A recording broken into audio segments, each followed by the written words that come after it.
Hey everybody, welcome to Off Grid with Brad and Kelly. I'm Brad. I'm Kelly. Today we want to talk to you about a little bit of a controversial topic. That is something in regards to dogs and pets on the homestead in general. We believe that you should feed your pets 100% of what you eat if it's healthy for them. Right. Now that is to say, you know, we feed our dog completely scraps. Kelly feeds the newly acquired cats completely scraps. But they're healthy, homemade scraps, non-processed scraps that we know exactly what's going into them. Right.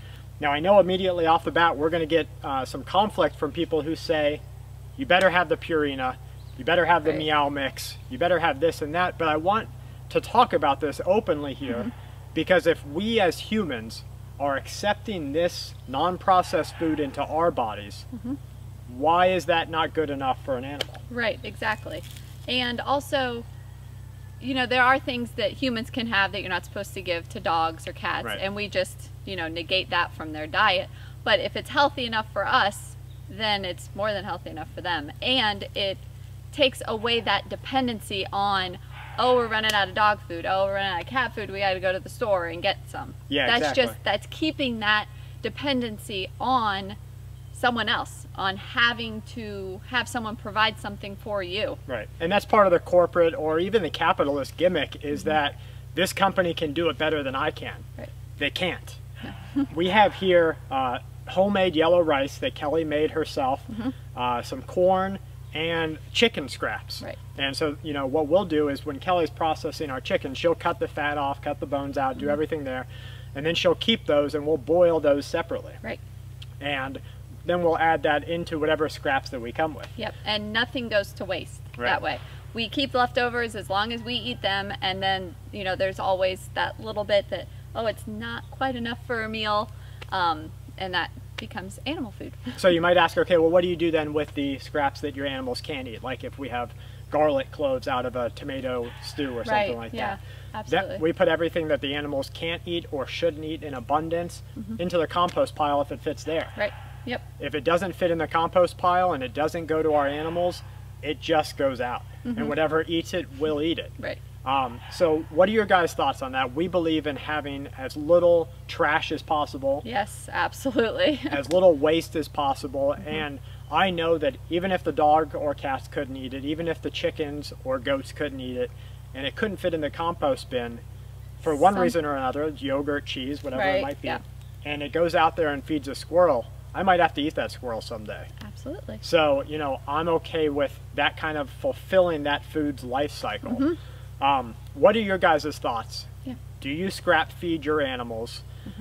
If you were completely off the grid, would you scrap feed your animals in that case?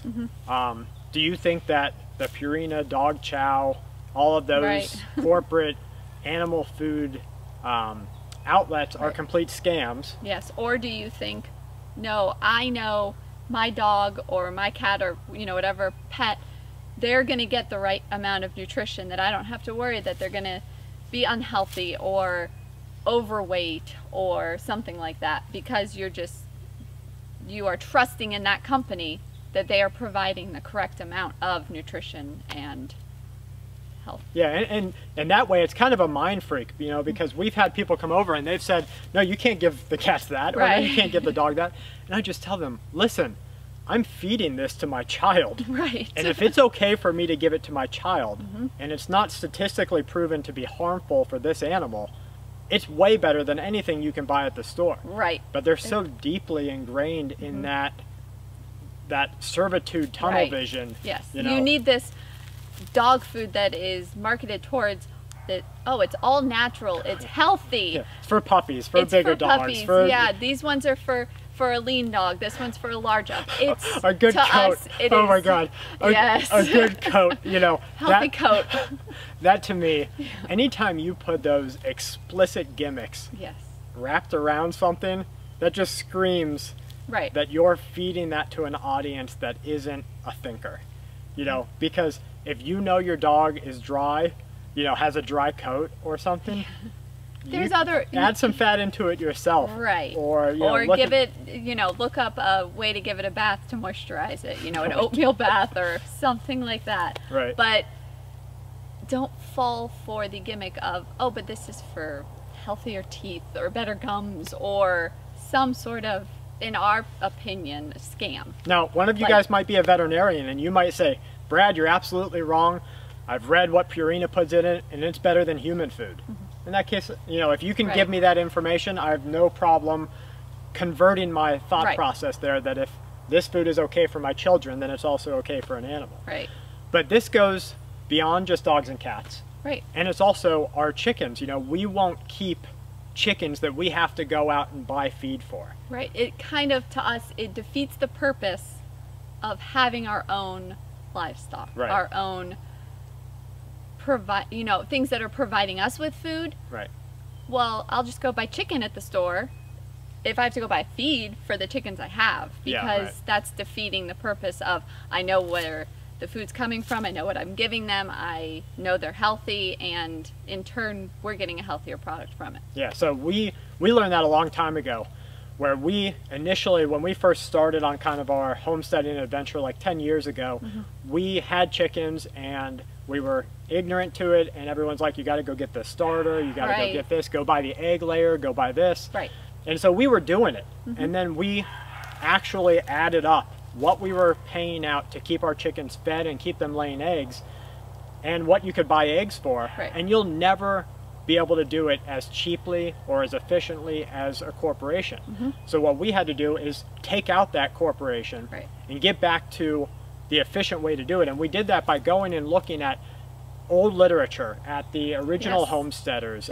They weren't going up to the store and buying chicken scratch for their chickens back in the day. You know, they had to find, you know, grow grain for it, or what scraps can you give it of the vegetables or fruit or something like that. Yeah, and so, you know, to get their chickens to lay more eggs and to have them more calcium rich, they would take the eggs that they use in baking or in cooking, and they would keep them aside and they would crush them up and macerate them and put them back in the food so that the chicken didn't know it was pecking an egg. Right, yeah, you don't want to just give them the shells, because then another chicken lays an egg, oh, that's food. Yeah, right. And then you won't get any eggs. So there are ways to do it, but we want to know your guys' thoughts. Are we on the wrong path here? Or, you know, do you know of some statistics there that say Purina does it better than you ever could? Give that to us in the comments below. Other than that, we hope that maybe seeing what we do and that we have this kind of no-nonsense attitude towards purchasing animal food maybe gives you guys a way to think about doing it for yourself if you aren't already. And if you are, please let us know your success. Absolutely. So from Kelley and I to you and yours, as always, stay safe and keep watch.